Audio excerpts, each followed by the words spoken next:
Boom. This counts as impressions. Who the hell knows why? Hey, I didn't break everything.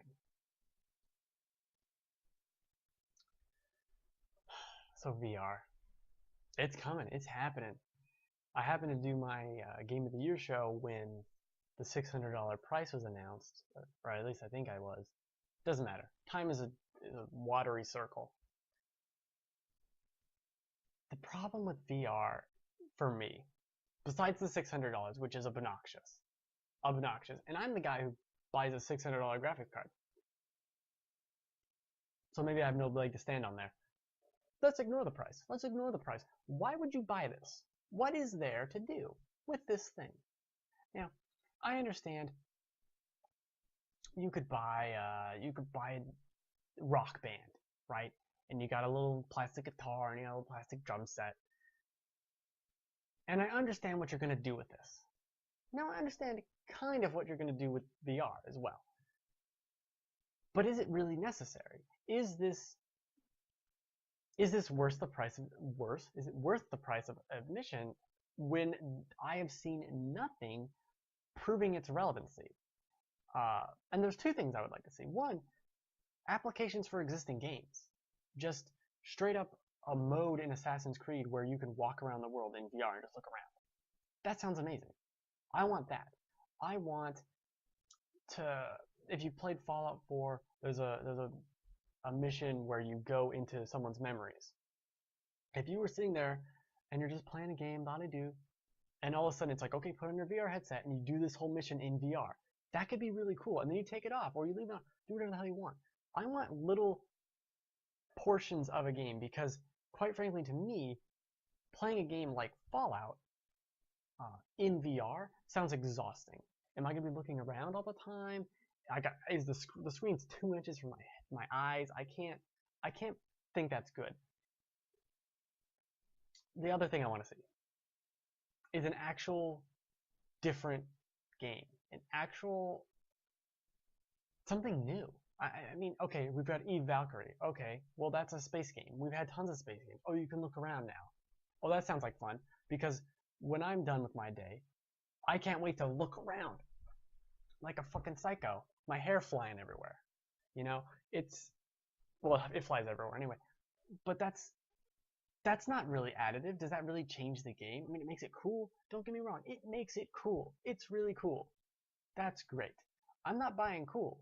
I'm buying a game, or hopefully something I can play a game with. And I see these trailers like they had at PlayStation Experience. Oh, you're a giant robot and you're playing golf in a city. Like that's great that I can play this in VR. That's so revolutionary. I can't wait to do that. Really? Who what? I can't even, like, that line of reasoning, I can't even fathom. It's unbelievable to me. That zombie crazy taxi game they also showed, ridiculous. Who the hell is excited for VR for these games? I want to see an actual experience.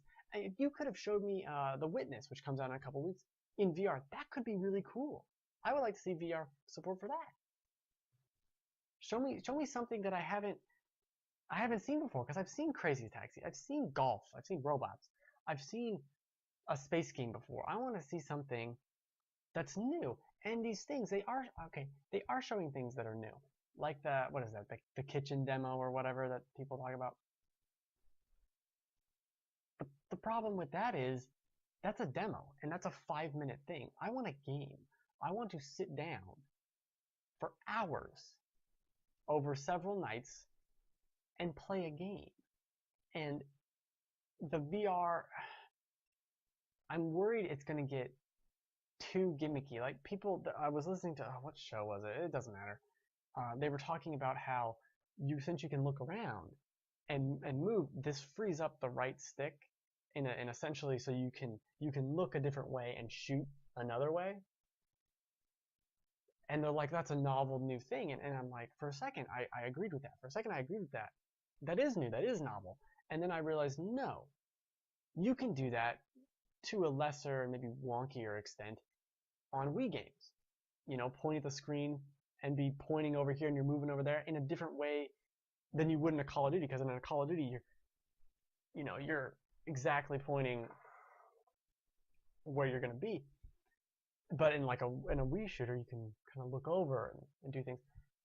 And I don't think that's actually revolutionary. I want to be playing a game like I imagine some puzzle game, even if it's just a little added, like it's additive. It's not the whole experience. It's an addition onto it.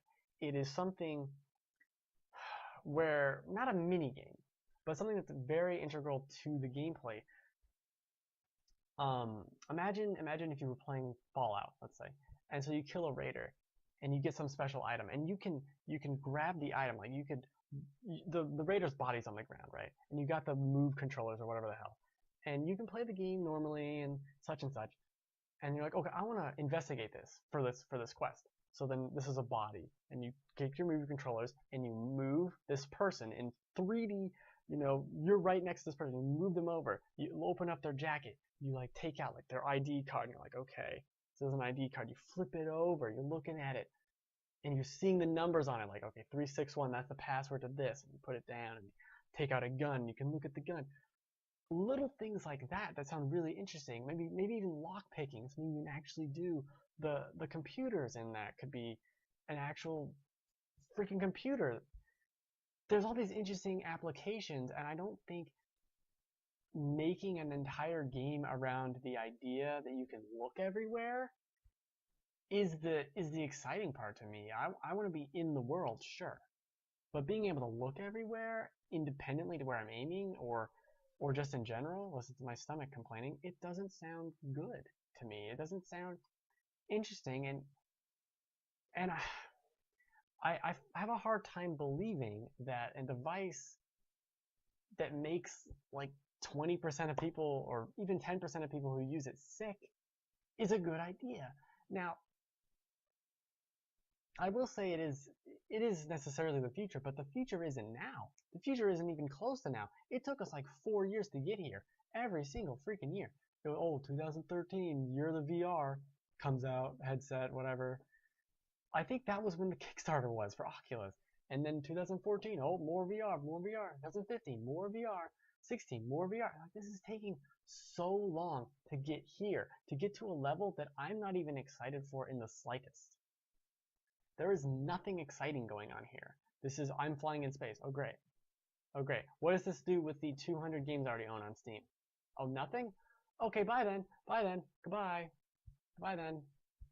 Come to me when you have something. When you have something to show that is truly interesting, and I understand, and I've never used it, so maybe that's ignorance.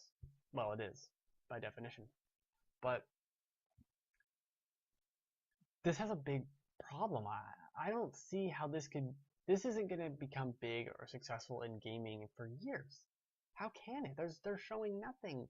They're showing nothing interesting or relevant, or even, oh, it ties into all the games you have. They're going to have, even if you could just play some game and it's just in VR and you're just watching it. Even just that. Have they even said that that's the feature of PlayStation VR? Who the hell knows? That's the problem I have with this, is there's still a lot of questions, and everyone seems to just be so excited about it. They're not listening to the actual questions of what the hell are you doing? What is unique about this? Okay, you're in the world. Okay, it's immersive. Okay, but is it fun? Is looking around fun? Are you going to do that for 2 hours? Is there any eye strain problem of having a screen 2 inches from your fucking eyes? Because I don't buy it for a second that's good for your eyes, or neutral. These are all problems, and I think what it comes down to is I don't like it when other people are excited about things. They need to chill out. That's what it comes down to. This could be really cool, but it ain't cool now. It is cool way in the future. Way over there, it's cool. And my stomach is just really loud. It's disappointing that this is what's happening. This is what, to me, this feels so much like the Wii to me, about motion controls. And I like motion controls. I think they're fine. But I don't want to play a whole game like that. My favorite series is Legend of Zelda. Okay? Skyward Sword is one of my least favorite Zelda games because of the constant motion. I don't want to have to do that. You start playing this game and you're like waving and wagging, And then by the end of it, you're just like barely doing anything with your wrist. And that's what I feel like this is. This thing is on your head and you're going to be twisting and whirling around the whole time? No, you're not. You're not. You're not. You're going to be barely moving around. I don't buy this for a second. This is very much a try before you buy. Clearly. But also I think it's a wait. It's a wait several years. Things outside. And I don't know. I'm worried about VR because it feels like everyone's so excited about it. And when it comes out, when they finally get their hands on a retail thing for it, what's it going to do? What is it going to blow your mind? So far everything they've shown is stuff that it's like, oh, that's cool for half an hour, and then what? And then what? Where are all the games? Where's the game that I could go out and buy right now that just happens to work in VR? Where are these applications? I also think they look really stupid, but that's just me. That's it. Before I go too far into this just circular logic rabbit hole, I think VR has a lot of problems. I really do.